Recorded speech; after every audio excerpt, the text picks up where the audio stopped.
हम पढ़ने जा रहे हैं general science class 9 chapter number 4 इंसानी सेहत का टॉपिक 4.3 वज़न ग़िज़ा। ठीक है, बैलेंस डाइट। खाना तो हमने खाना ही है, क्यों ना उसको बैलेंस करके खाया जाए, ये सबसे अच्छी बात है। खाना बैलेंस करके कैसे खाया जाए, हर ग़िज़ा ऐसी खाई जाए जिसमें सारे ग़िज़ाई अज़्ज़ा हों। ठीक है, ऐसा ना हो कि एक ही ग़िज़ा बहुत कम है और एक बहुत ज़्यादा है, या एक ज़्यादा है एक कम है। सारे ग़िज़ाई अज़्ज़ा हों लेकिन मुनासिब मिकदार में, उनकी मिकदार भी जितनी होनी चाहिए उतनी हो, ना कम ना ज़्यादा। ऐसी ग़िज़ा, ऐसे खाने को हम कहते हैं मतवाज़न ग़िज़ा यानी कि बैलेंस डाइट। बोर्ड के लिए पहला शॉर्ट क्वेश्चन इस टॉपिक से इम्पोर्टेंट शॉर्ट क्वेश्चन आ गया है, अपनी बुक्स के ऊपर मार्क कर लें। ऐसी ग़िज़ा जिसमें सारे ग़िज़ाई अज़्ज़ा हों और मुनासिब मिकदार में भी हों उसे हम कहेंगे मतवाज़न ग़िज़ा। Balance diet. बैलेंस डाइट हर इंसान की कैलोरिक ज़रूरत के मुताबिक होती है। अब इंसान जो भी चीज़ खाता है ना वो कैलोरीज़ में होती है। ठीक है, आपने चावल खाए हैं उसमें इतनी कैलोरीज़ है, आपने रोटी खाई है उसमें इतनी कैलोरीज़ है। अब आप इवन के ये बिस्किट है मेरे हाथ में, इसको मैं खा रही हूँ तो मैं सबसे पहले यहाँ पे अच्छी बात होगी कि पढ़ूँ कि इसके अंदर कितनी कैलोरीज़ हैं, जो कि यहाँ लिखा हुआ है। अगर आप जूम करके देख सकें 150 कैलोरीज़। ठीक है, तो इस तरह हर चीज़ की कैलोरीज़ देख के खाना, तो हमारी कभी वज़न नहीं बढ़ेगा, कभी हमें कुछ नहीं होगा। जबकि हरारती ज़रूरियात क्या होती है, एक्टिव, जो हमारा एक्टिव होने का जो ज़रूरत है। यानी कि अगर एक इंसान मज़दूर है, उसको बहुत ज़रूरत है कि वो हर टाइम एक्टिव रहे। ठीक है, तो ये उसके काम की नौयत पर आ गया है। ठीक है, एक इंसान है उसका वज़न बहुत ज़्यादा है तो उसको चाहिए कि वो कम खाइए, उसकी वज़न की नौयत पर आ गया है। एक इंसान है उसकी उम्र ही जवानी की, उसके भी खाने की उम्र है, उसको अच्छी ग़िज़ा चाहिए। ठीक है, एक इंसान है उसकी जिन्स है, वो एक लेडी है, वो घर में काम कर रही है सिर्फ थोड़े बहुत। ठीक है, कुंवारी लड़की है, इतना काम कोई नहीं, पढ़ाई ख़त्म है, तो उसको खाने की इतनी कैलोरीज़ की ज़रूरत है ही नहीं, क्योंकि उसकी बॉडी इतनी कैलोरीज़ बर्न ही नहीं कर पाएगी। तो यही इन्होंने आपको 2-3 एक्स्ट्रा लाइनें बताई हैं कि पहली लाइन तो इम्पोर्टेंट है, वो ये है कि मुनासिब मिकदार के अंदर सारे ग़िज़ाई अज़्ज़ा मौजूद हों। इस तरह की ग़िज़ा को कहा जाता है मतवाज़न ग़िज़ा। दूसरी बात बताइए कि बैलेंस डाइट हर इंसान की किस ज़रूरत के मुताबिक होती है, कैलोरिक ज़रूरत के मुताबिक। उसके बाद उन्होंने 4 ग्रुप में इसको डिवाइड किया है। पहला ग्रुप आपको बताया शीरखार बच्चों। शीरखार बच्चे क्या होते हैं, न्यू बॉर्न बेबी। ठीक है, वो बच्चे जो अभी दूध पी रहे होते हैं माँ का, जो कि अभी कुछ खा नहीं रहे होते, सिर्फ दूध के ऊपर ही रह रहे होते हैं। 1 महीने से लेकर लगभग 5-6 माह तक का बच्चा, न्यू बॉर्न बेबी जो होता है, वो शीरख्वार बच्चों, उनकी ग़िज़ा क्या है, उनको किस तरह से खाना चाहिए। पहला ग्रुप था ये।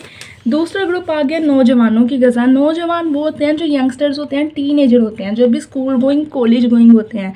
ठीक है, नौजवान, उन्होंने क्या खाना है, उन्होंने किस तरह खाना है। उम्र रसीदा अफराद यानी कि थोड़े बूढ़े लोग, यानी कि जो 50 क्रॉस कर गए हैं, जो घर में हर टाइम इतना कोई काम नहीं कर पाते, उनके लिए कितना खाना होना चाहिए, किस मिकदार में होना चाहिए। और चौथा ग्रुप आया हामला और दूध पिलाने वाली ख़वातीन, वो माएँ जो कंसीव कर रही हैं या वो जो अपने बच्चों को फीड करवा रही हैं, अपने बच्चों को दूध पिला रही हैं, उनकी क्या ग़िज़ा होनी चाहिए। पढ़ते हैं इस टॉपिक के अंदर। सबसे पहले अपना पहला ग्रोह हम कवर करेंगे जो कि है शीरखार बच्चों की ग़िज़ा। शीर का मतलब होता है दूध, खार यानी कि पीने वाले। दूध खुदा का बेहतरीन तोहफ़ा है, बेशक दूध अल्लाह ताला की बेहतरीन बनाई हुई चीज़ों में से एक है, जिसमें खुराक के तमाम अहम अज़्ज़ा मौजूद होते हैं। दूध के अंदर कैल्शियम है, दूध के अंदर प्रोटीन है, दूध के अंदर विटामिन है, हर चीज़ अल्लाह ताला ने दूध के अंदर मौजूद रखी है, हर अज़्ज़ा। इसलिए शीरखार बच्चों के लिए सबसे अच्छी ग़िज़ा माँ का दूध है। वैसे वो डब्बे का दूध भी पी सकते हैं, वो गाय का दूध भी पी सकते हैं, लेकिन सबसे ज़्यादा न्यूट्रिएंट्स उनके लिए जो है वो माँ के दूध में पाए जाते हैं। लेकिन अगर किसी वजह से माँ का दूध ना दिया जा सके तो गाय या भैंस का दूध भी इस्तेमाल किया जा सकता है। मैंने अभी आपको बताया है कि बेहतरीन ये होगा कि उन्हें माँ का दूध दिया जाए, वरना उन्हें गाय या भैंस का दूध भी दिया जा सकता है। इसके लिए ज़रूरी है कि इसमें 2 हिस्से पानी मिलाया जाए। हाँ, बच्चों को कभी भी ना डायरेक्ट बाज़ार से दूध ला के बॉयल करके नहीं देते। बच्चों के लिए बहुत ज़रूरी है जितना दूध है उतना पानी डालें, उन्हें पानी वाला दूध पिलाएं, गाढ़ा दूध ना पिलाएं, वरना उनका मैदा छोटा, उन्हें हज़म नहीं होगा और वो जो है उनको ये मोशन लग जाएंगे, उल्टियाँ आना स्टार्ट हो जाएंगी।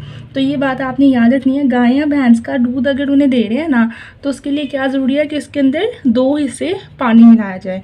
3 माह के बाद बच्चों को दूध के साथ ठोस ग़िज़ा दी जा सकती है।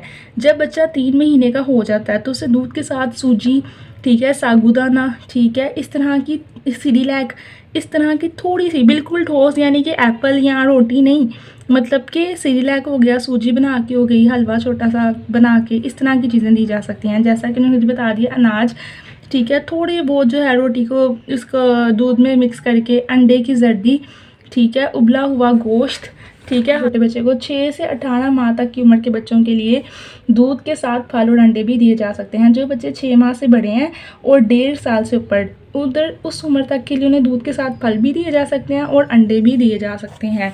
तो ये बेसिक सिंपल बातें बताई हैं, वो यही कि दूध ग़िज़ा का बेहतरीन तोहफ़ा है और ख़ुद इसके अंदर तमाम चीज़ें मौजूद हैं। शीरखार बच्चों को माँ का दूध सबसे अच्छा है, लेकिन अगर गाय भैंस का दें तो उसके अंदर 2 हिस्से यानी डबल पानी मिलाया जाए। और 3 माह के बच्चों को ठोस ग़िज़ा दी जा सकती है, लेकिन 6 माह से 18 माह के बच्चों के लिए फल और अंडे भी दिए जा सकते हैं। उसके बाद आगे आप नौजवानों की ग़िज़ा, यानी कि जो भी यंगस्टर्स हैं, टीनेजर, 13 से लेके आप कह लें कि 18 तक के इंसानों की ग़िज़ा, ये नौजवान कहलाते हैं। नौजवानों को ज़्यादा खुराक की ज़रूरत होती है ऑब्वियसली, क्योंकि उनकी भाग दौड़ बहुत ज़्यादा होती है, सबसे ज़्यादा उन्हीं को तो आखिर चढ़ी होती है। इसलिए इनकी ग़िज़ा में रोगनियात, कार्बोहाइड्रेट और शक्कर की मिकदार ज़्यादा होनी चाहिए। उनको ऑयली चीज़ें भी खा सकते हैं, वो भी कार्बोहाइड्रेट तो उन्होंने लाजमी खाने हैं, रोटी चावल, शक्कर भी खाने हैं। नौजवान जिस्म ग्रोथ के मराहिल से तेज़ी से गुजर रहा होता है।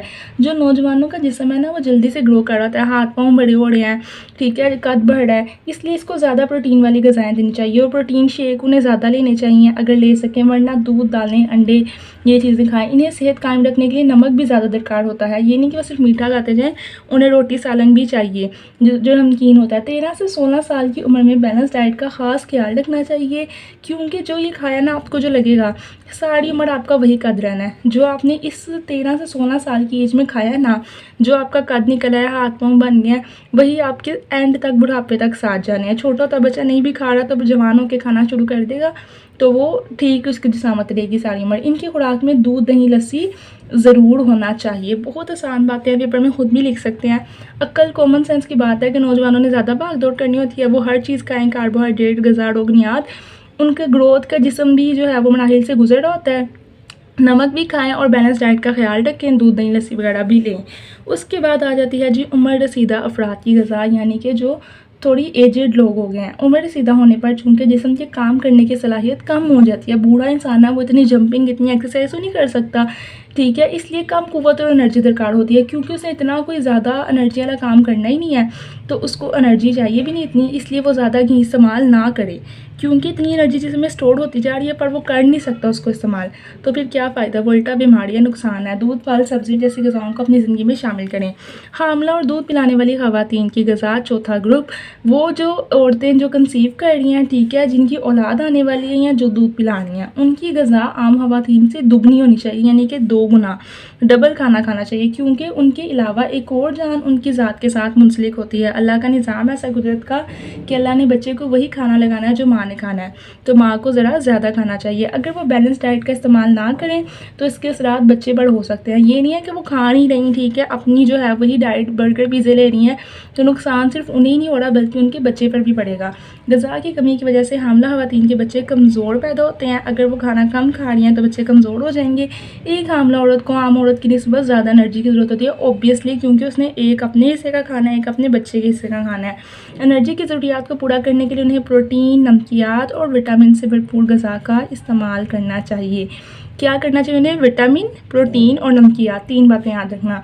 दूध पिलाने वाली ख़वातीन को दूध, चीनी, घी, गंदम, फल और अंडे का बहुत ज़्यादा इस्तेमाल करना चाहिए। इस तरह वो अपनी और दूध पीने वाले बच्चे की ग़िज़ाई ज़रूरियात पूरा कर सकती हैं।